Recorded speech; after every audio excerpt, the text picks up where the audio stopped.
Hello everyone, how are you doing today? I hope you all doing pretty well. Welcome back to another video. This is me, Veer Kumar, your English language and communication skill trainer. And today I have brought one nice and amazing topic for you. I'm sure this session is gonna be so useful and so informative for you. So stay with me and watch till the end. So आज जो topic मैं आपके लिए लेकर आया हूँ वो है फ्यूचर मॉडल वर्ब्स। इंग्लिश में कुछ हेल्पिंग वर्ब्स होती हैं, कुछ मॉडल वर्ब्स होती हैं। Helping verbs like is, am, are, do, does, was, were, ये सारे हेल्पिंग वर्ब्स की कैटेगरी में आते हैं। ऑन द अदर हैंड ऐसे ही कुछ मॉडल वर्ब्स होते हैं। There are 13 modal verbs in English, right from can, could, should, will, may, might and use to and many Morse.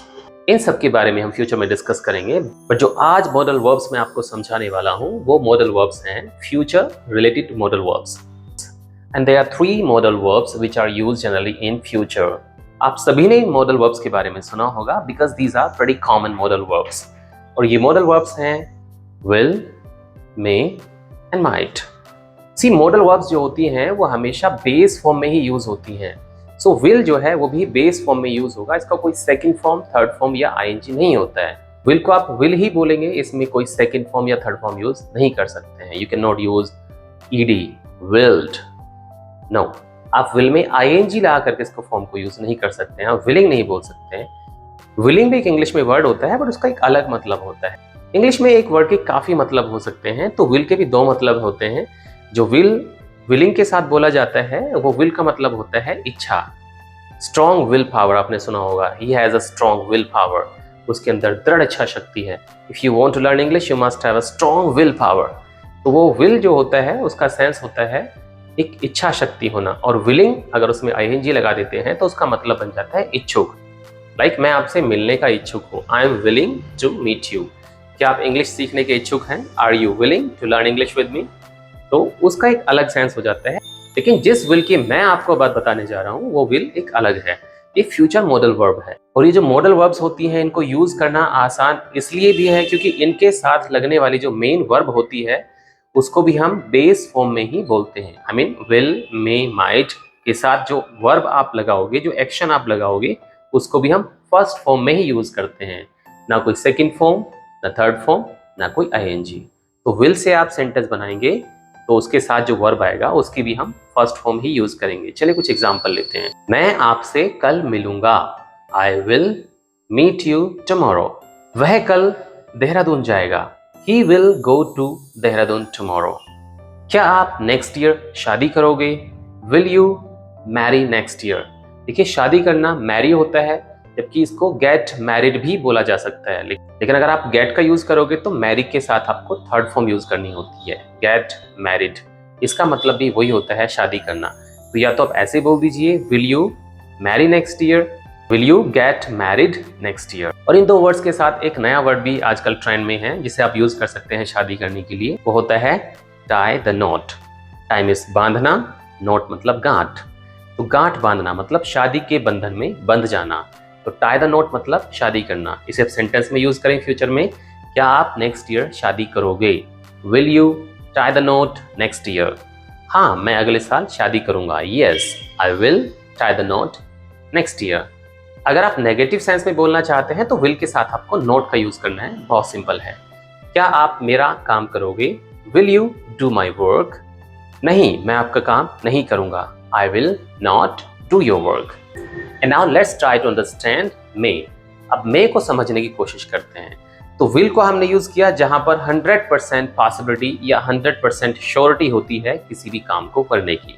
मैं आपसे 100% कल मिलूंगा, I will meet you। तो आप समझ गए होंगे कि विल का यूज कहाँ करते हैं। विल का यूज 100% पॉसिबिलिटीज के लिए करते हैं, जहां पर आपको लग रहा है किसी भी काम को करने की ऑलमोस्ट 100% पॉसिबिलिटीज या 100% चांसेस हैं।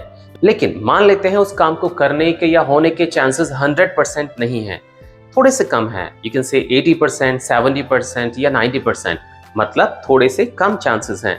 In that case, I repeat, अगर काम को करने के चांसेस 100% नहीं हैं, थोड़े से कम चांसेस हैं, इन दैट पर्टिकुलर केस आपको विल को रिप्लेस कर देना है मे से। मे मतलब होता है कि शायद ये काम होगा, नॉट श्योर, शायद ये काम होगा, पक्का नहीं है। जैसे मैंने कहा कि कल मैं शायद आपसे मिलूंगा, नॉट श्योर, तो इन दैट केस आपको विल का यूज नहीं करना है, आपको यूज करना है मे। आई मे मीट यू टुमारो, मैं शायद कल आपसे मिलूं।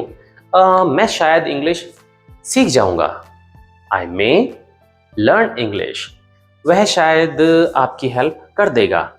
ही मे हेल्प यू, देखिए यहाँ पर 100% चांस नहीं है कि वो आपकी हेल्प करेगा, लेकिन चांसेस हैं, थोड़े से कम हैं।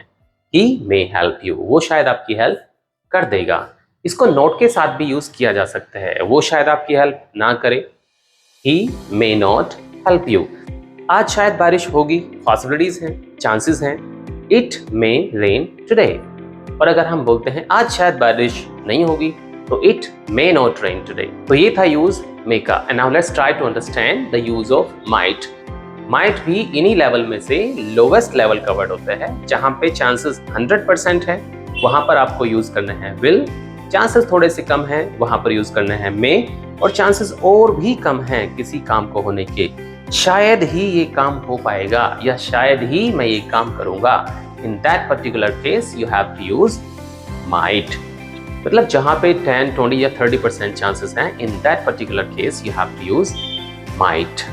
चलिए कुछ एग्जाम्पल के साथ समझने की कोशिश करते हैं द यूज ऑफ माइट। लोग शायद ही अपने आप को चेंज कर पाएंगे। पीपल माइट चेंज देमसेल्फ, मैं इस काम को आज शायद ही खत्म कर पाऊंगा। I might complete this work today, आप शायद मुझे कभी समझ नहीं पाओगे। यू माइट नेवर, यस, आपने यहाँ पे कभी नहीं बोला है, तो कभी नहीं को नेवर बोलना होता है। You might never understand me, आप शायद मुझे कभी समझ नहीं पाओगे। You might never understand me, वह शायद आपके पैसे वापस नहीं कर पाएगा। He might not return your money.